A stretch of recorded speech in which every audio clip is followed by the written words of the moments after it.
Hi, my name is Mark Tyrrell of Uncommon Knowledge, and welcome to Ask Mark Anything, in which I attempt as best I can to answer questions that you've sent in. Now, if I don't get around to your question, it's not because I didn't like it.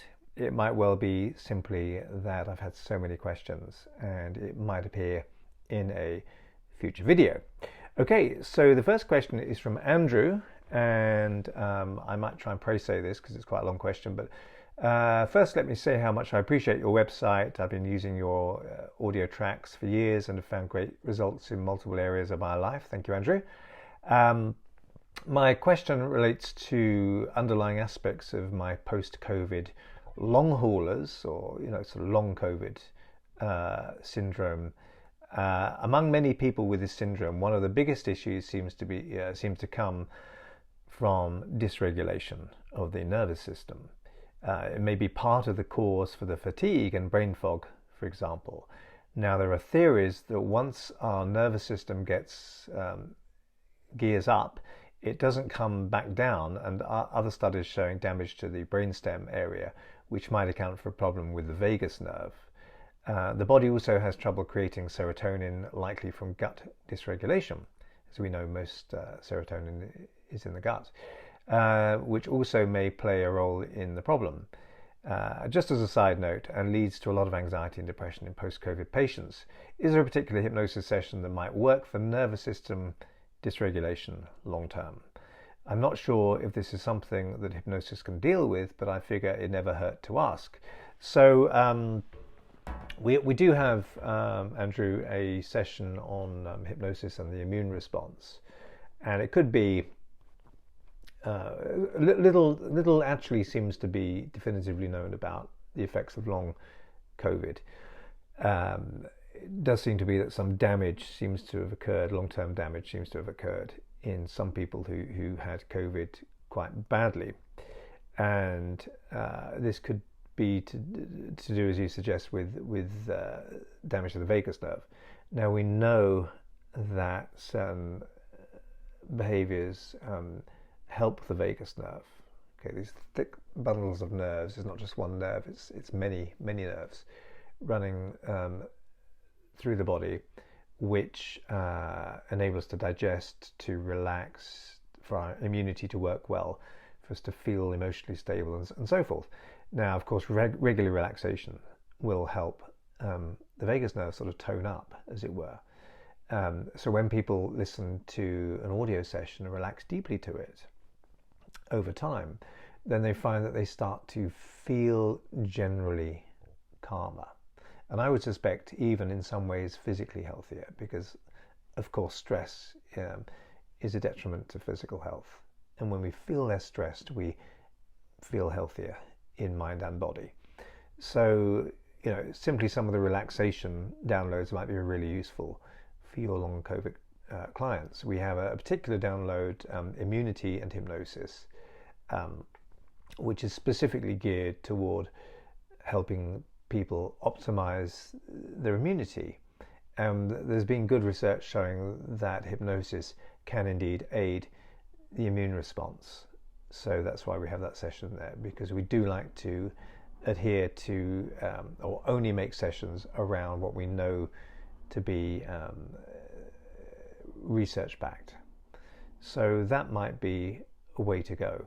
Other ways of regulating the nervous system are deep diaphragmatic breathing, which can really begin to tone up the vagus nerve and help people feel calmer and more energized more of the time. Now, there's an interesting thing with this sort of breathing is that it's the out breath that really calms the person. So it's not just breathing in, it's the extended out breath that mobilizes the parasympathetic nervous system, which is your relaxation response. That's why people sigh when they're stressed. So doing deep diaphragmatic breathing into below the belly button to the count of 5 and then out to the slow count of 7. So the out breath is longer than the in breath and everything starts to calm down. So that's what we're looking for. Now, sometimes people who've been very tense, anxious types, tend to overbreathe, in a shallow kind of dysregulated way a lot of the time. And suddenly to do diaphragmatic breathing for such a person can be a bit of a shock to the system, and it might even cause them anxiety, because it's as if their system has become so inflexible that any alteration might produce a sort of stress response. So maybe only for such types, maybe only working for 30 seconds to a minute at first, and then extending the time they practice this breathing, will really then start to help the immunity and the vagal response in the body. So that there's a few things there, and I hope that's useful. But certainly it does seem to be that more research needs to be carried out onto the effects of long COVID as well. Right, okay. So this is from Michelle. Dear Mark, I often feel stressed and hurried to listen to a hypnosis audio, even though I consciously know that it would help me greatly. From the outside, it would truly seem like I would rather have an entirely unproductive week than take 20 to 25 minutes out of that week to change my mindset. Sometimes my to-do list feels so pressing that it feels like I cannot even allow my mind to relax in the hypnotic induction and just stop the audio a few minutes in. Is there a way I can reframe things for myself to make this less of a struggle? And that's a great question. We are all kinds of things that shouldn't be a chore can become a chore if the mind becomes just a to-do list. Are you in this life to see reality through the mental set of a tick-off to-do list? If you are, you're missing vistas of reality, whole oceanfuls of potentiality.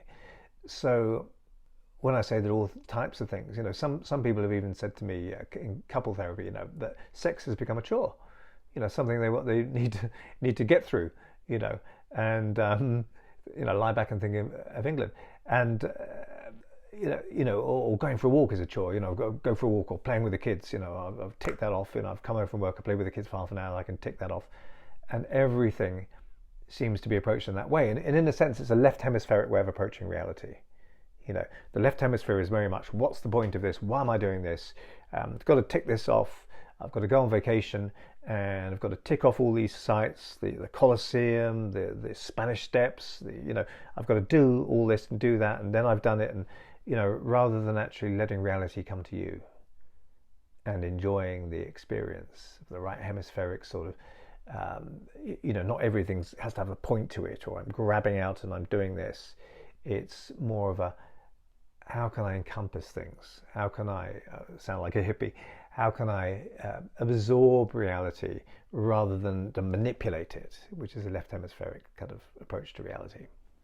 So being in nature for a while, slowing things down, not just seeing concretized straight line shapes, are all very good for the right hemisphere to really develop that part of yourself which can do things that you don't know how to do.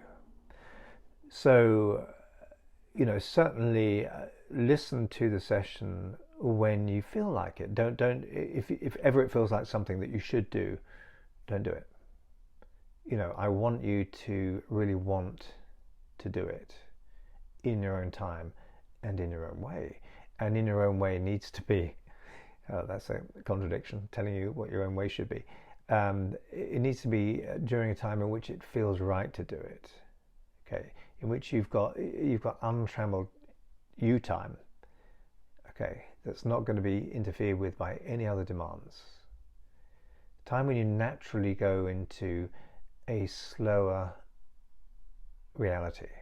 We all have these ultradian rhythms. We have circadian rhythms, as you know, sort of wakefulness during the day, hopefully, more or less, and sleep during the night, hopefully, more or less.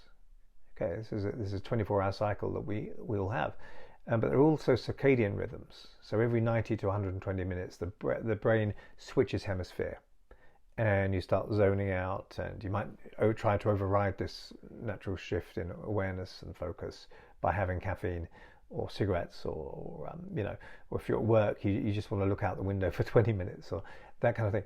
So, it can be very easy in modern life to get out of touch with these ultradian rhythms, these ancient rhythms in the brain and body. And so when you naturally, a hypnotherapist becomes very good at spotting these ultradian shifts in their clients. So the time to induce hypnosis might not be at the beginning of the session, but it might be after you've been talking for a while, and then you suddenly see fixed attentiveness in their eyes, that they start to stare into space a little bit longer. And that means that they're ready to go through the door into the hypnotic experience. And it's much easier to induce hypnosis when you observe taking that kind of shift.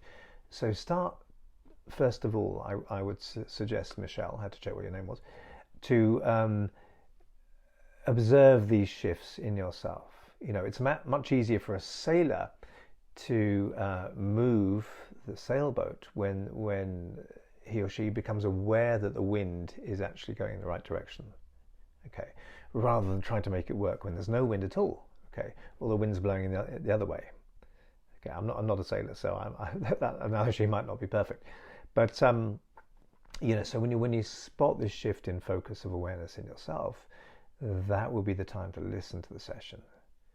Okay, and you'll find you get much more benefit from it. Okay, this is from Jackie, and Jackie asks, my parents had fears throughout my life. They come and go depending on my level of anxiety. So I think Jackie means that her parents had fears throughout her life, and now she has fears throughout her life which come and go depending on level of anxiety. Will hypnosis permanently remove irrational fears? They sneak up on me after years of dormancy. So that's interesting. So fears can lie dormant for many years and then come back, and then we'd need to know, well, what's different about the times that they come back, and why do they go away? What makes them go away? If there's a change, it's like a good psychotherapist. Well, one of the first questions they'll ask is, what changed when this problematic pattern reared its head? What was different in your life? Okay, were you more marital problems? Did you change, increase in responsibilities at work? Did you move house? What happened around the time that this happened? So we're looking for clues like a detective. And you can do this in yourself, in your own psychology. What's different when the fears aren't there as to when they aren't there? Why are you more anxious sometimes than at other times? Can you ameliorate that? So, actually answering your question, the sessions are designed to have permanent results. That doesn't mean that sometimes you won't want to listen to them again in future, or that fears can't creep back a little bit. But once your mind gets a new way of dealing with something which is much more energy efficient, then it tends to stick to that, because why wouldn't it do that? So I talk about happy limitations, whereby many years ago I had an extreme fear of public speaking, and I treated myself self-hypnotically, and I find that now, for better or worse for other people, I can't get anxious public speaking. I just can't, even if I tried. Now, that anxiety might come back if, say, a bomb exploded when I was just about to speak, and that became, attached to my experience of public speaking, associated in my mind, like a sort of Pavlovian response. But barring that kind of thing, or someone trying to murder me when I was public speaking, I can't get the old fear back. It's a happy limitation. So when we're looking to change someone through hypnosis, or change a pattern of experience, I should say, then we're looking for a happy limitation whereby they cannot, even if they wanted to or tried to, get the old limitation back again. And the unconscious mind tends to work on what is most energy efficient. Your system doesn't like wasting energy on panic attacks and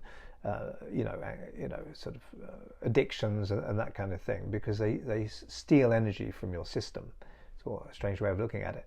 So your body's looking for homeostasis, it's looking for balance, it's looking for stability, And when it finds it, it tends to hang on to it rather greedily. It wants you to be stable. So, that's why people that we've treated 30 years ago or more come back and they might say, I've never wanted to drink since that time, or I've forgotten about that old fear. It's just gone. You are looking. Your whole being is looking to develop, to progress. And any opportunity it gets to do that, it will grab that opportunity with both hands. So yes, changes should be permanent. Sometimes it takes some repetition though to get there. So that's what I'd say. Okay, so thank you very much for your attention, and I'll do another Ask Mark anything soon. And thanks for watching, and see you soon.